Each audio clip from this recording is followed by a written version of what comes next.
आमच्या बारक्याने 2 दिवसापासून लावली होती घाई पावभाजीची. तर चला आम्ही म्हटलं एकदाच त्याला पावभाजीचा आस्वाद चाखून आणूया. तर आम्ही गेलो सर्वजण ठाण्याला. ठाण्याच्या इथे तलावपालीला.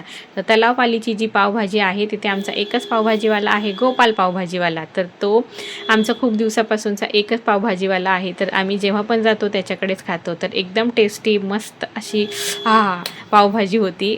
सर्वांनी घेतली, मस्त आस्वाद घेतला. पावसुद्धा एक्स्ट्रा घेऊन खाल्ले. तर ह्यांचं कसं चालू होतं, आता मी ताव मारणार आहे आणि मस्त भन्नाट आणि स्पायसीवाली पावभाजी जी आहे तिची टेस्ट एकदम सुपर लागते. आतासुद्धा माझ्या तोंडात पाणी येतं आहे. आजोतने सुद्धा खाल्ली, कारण आजोतलाच खायची होती पावभाजी. त्याला खूप पावभाजी आवडते आणि मलासुद्धा आवडते. तर आम्ही सर्वांनी मस्त आस्वाद घेतला पावभाजीचा. लाडूचं असं चाललं होतं की अरे हे सगळेजण खादाडत आहेत आणि मला कोण काही देत नाही आहे. ती आपली फक्त बघत होती आमच्याकडे. हे सगळं खाऊन झालं, सपडा साफ करून टाकला आम्ही. आणि आता बारी होती शेवपुरीची. तर शेवपुरी कशी सोडणार आम्ही तलावपालीची. तर आम्ही सर्वांनी शेवपुरीचा सुद्धा आनंद घेतला. ही सुद्धा खूप टेस्टी होती. तर अशाच पद्धतीने दिवस गेला. चला तर बाय.